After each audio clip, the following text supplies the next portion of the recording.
Hello, Trenton. How you doing? Thank you so much for including your submission for your Frankenstein. Let's go ahead and take a look at the work. And let me see. I've got it up. Where the heck did I put it? Here it is, right there. Okay, Frankenstein. All right, good start. Really interesting take on Frankenstein. I love the hair. A little bit different than what we're used to seeing with the Frankenstein here. We're used to kind of seeing that flat head type thing. So this, I think, is interesting. I think that we can increase the visual engagement here by adding more detail. So don't forget, maybe a couple of those, uh, remember he's stitched together, maybe a couple of stitch marks somewhere in the face, eyes, nose, finish the mouth, and add some shading and highlights.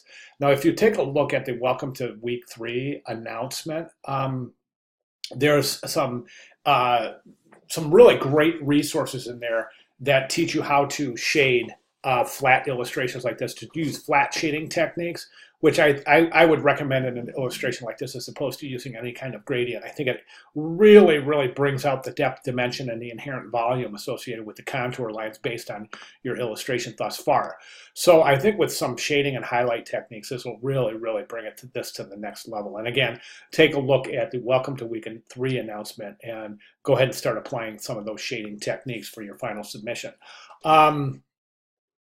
Some areas I think that need to be further developed is definitely the face. Now, in design, whether it's illustration or photograph, whenever there's a human or something that resembles a human face or anything with eyes for that matter, it could be an animal. The viewer is going to look at the face first out of anything in the composition. That's a fact, and that's just based on human behavior. Whenever we see a face, we are immediately drawn towards it. So for that reason, I recommend that you really, really develop the face area of this. Get those eyes in there. Get some shadows under those eyes. Develop your light source and develop your shadows and highlights associated with the way the light would be reflecting, or I'm sorry, the light would be hitting and behaving on this dimensional object here. And same thing with the little bolts in the neck. You can create some shadow and highlight areas there as well as the body. Seems like he's kind of wrapped up like a mummy here. This is a good embellishment right here. So yeah, I would definitely recommend you push that illustrative technique right there. Typography looks good. Good job right there. Interesting stuff.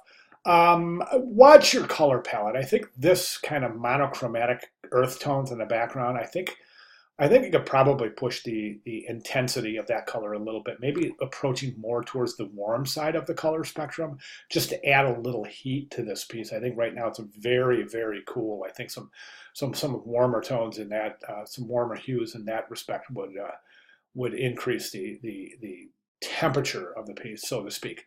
So try that. And other than that, just some other fine details. I think at this point, just mainly shading and highlights, and get those eyes. So you really want to develop those eyes into something that would be really engaging to look at.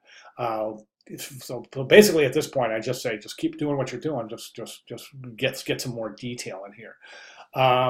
Again, I would recommend, I'm going to post the Welcome to Week 3 video today, which is Saturday. So it'll be there for you if you want to employ some of those techniques on this piece moving into your final submission, which is due tomorrow, Sunday. And then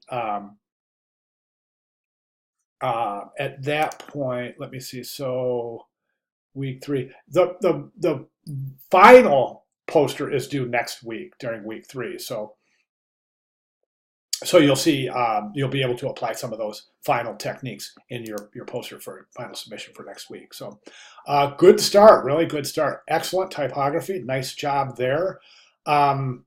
And as I said, just really push this technique a little bit further, add some shadow and highlight areas, and I think we'll be good to go. Then work on your color for the background.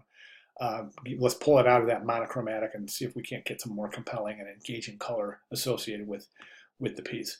All right, so absolutely fantastic start. If you have any questions, comments, or concerns, if you'd like me to clarify anything, just please let me know. I'll be glad to do so. All right, great start. Thank you so much.